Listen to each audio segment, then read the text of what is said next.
हिशेब खाते नोंदवण्यासाठी मूलभूत नोंदीमध्ये लेखाविभाग संबंधितमध्ये हिशेब खाते नोंद या मेन्यूवर क्लिक करायचे आहे. येथे आपल्याला हिशेब खात्याचं नाव भरायचं आहे.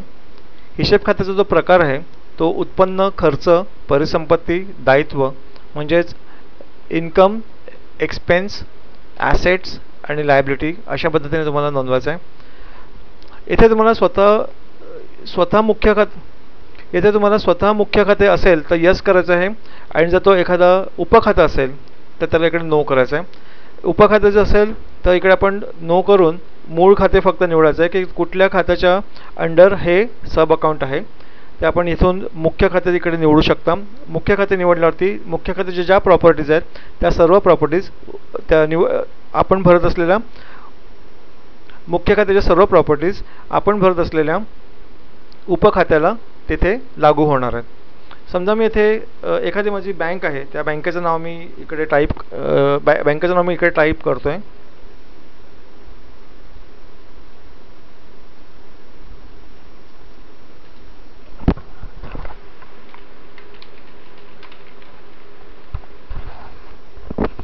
इथे खात्याचं नाव मी देना बँक टाईप केलेलं आहे.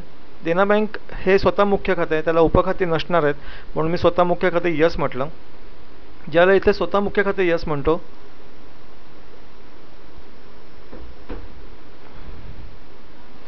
त्यावेळेला तुम्हाला इथे ग्लोबल हिशेब खाते विचारले जातं किंवा त्याचं उपखाते ग्लोबल हिशेब उपखाते तुम्हाला निवडण्याची सोय आहे. हे जर वेगळे निरनिराळ्या ब्रांचेस असतील किंवा शाखा असतील तर त्या शाखांचं हिशेब एकत्रीकरणासाठी आपण हे ग्लोबल हिशेब खाते आणि उपखाते वापरत असतो. व्यवहाराचा प्रकार जो इथे आपण नोंदवू शकता ते कोणत्या प्रकारचं आहे. जर उत्पन्न आहे, कर आहे, किरकोळ रोख आहे, खर्च आहे, खरेदी प्रकारातलं आहे, ग्राहक मुख्य खाते म्हणजे संडी डेटर्स अकाउंट, पुरवठादार मुख्य खाते म्हणजे संडी क्रेडिटर्स अकाउंट, बँक प्रकारचं आहे की रोख प्रकारचं आहे किंवा विक्रीच्या प्रकारातलं आहे. तर आता हे देना बँक आहे ते बँक प्रकारातलं आहे म्हणून आपण इकडे बँक नोंदी मी इकडे सिलेक्ट करतोय. आणि जर यापैकी काही नसेल तर तुम्ही इतर म्हणून इकडे नोंदवू शकता. इथे बघा मुख्य खाते आपल्याला निवडण्याची सोय नाही आहे, हे डिसेबल आहे कारण हे स्वतःच मुख्य खाते आहे म्हणून आपल्याला जर स्वतः मुख्य खाते असेल तर इकडे मूळ खाते किंवा मुख्य खाते निवडण्याची सोय नाही आहे. खात्याचा प्रकार इकडे आपण डिफाईन करतोय. बँक आहे म्हणजे ते परिसंपत्तीचं आहे म्हणजे ॲसेट्स आहे. शेड्यूलचं नाव जिकडे मी शेड्यूल इकडे डिफाईन करू शकतो. सध्या मी शेड्यूल इकडे परिसंपत्तीमधलं मी निवडतोय. तुम्ही बँक खाती म्हणून शेड्यूल पण डिफाईन करू शकता.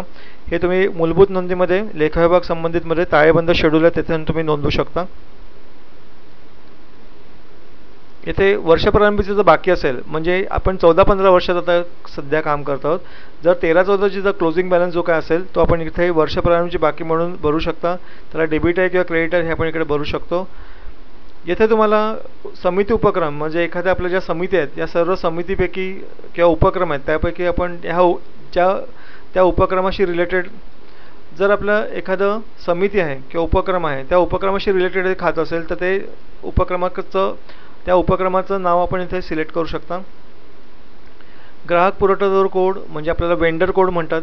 जर आपण एखाद्या मोठ्या कंपनीचे जर आपण वेंडर असू तर तुम्हाला इकडे वेंडर कोड टाकायची सोय आहे. कमिशन पर्सेंटेज जर हा ब्रोकर अकाउंट असेल तर तुम्ही कमिशन पर्सेंट किती द्यायचे हे पण तिकडे ठरवू शकता. क्रेडिट कार्ड सेवा शुल्क इथे जर आपण घेणार असला तर क्रेडिट कार्ड सेवा शुल्क आपण इथे भरू शकता. क्रेडिट कार्डने जर पैसे घेणार असलात ह्या अकाउंटमध्ये तर तुम्ही क्रेडिट कार्ड सेवा शुल्क पर्सेंटेज किती आहे हे तुम्ही इकडे भरू शकता. आणि जर तुम्ही क्रेडिट कार्ड सेवा शुल्क पर्सेंटेज भरताय तर ते जी रक्कम येणार आहे क्रेडिट कार्डने घेण्यासाठी त्याला कुठल्या खात्याला ते पोस्ट झाली पाहिजे त्यासाठी तुम्ही इकडे खातं मुख्य खातं आणि उपखातं तुम्ही इकडे नोंदवू शकता. हे जे मुख्य खातं आहे किंवा हे जे उपखातं आहे ते जर क्रेडिट कार्डने पैसे घेणार असला तर इकडे निवडायचे अदरवाईज हे निवडायची गरज नाही आहे. सेवा कर लागू असणार आहे ह्या निवडलेल्या खात्याला तर आपण इकडे सेवा कर लागू इकडे आपण क्लिक करणार आहोत. अदरवाईज इकडे ब्लँक सोडायचं आहे. आणि सर्व खात्यांसाठी नोंदवलेल्या खात्यांसाठी आपल्याला सक्रिय ठेवायचं आहे मग इकडे सक्रिय बटनवरती क्लिक असले पाहिजे. नवीन नोंदणी केल्यावरती हे जे अकाउंट आपण इथे नोंदवतो आहे त्याची सेव्ह होणार आहे आणि त्याची व्हॅल्यू डेटाबेसमध्ये स्टोअर होणार आहे.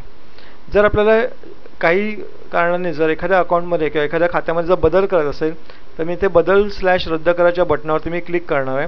त्या बदल / रद्द करायच्या बटनावरती क्लिक केल्यावरती मला पुढल्या मेन्यूवरती मला नेण्यात येईल आणि तेथे मला ज्या खात्यात बदल करायचा आहे त्या खात्याचं नाव निवडून मी त्याच्यामध्ये बदल करू शकतो.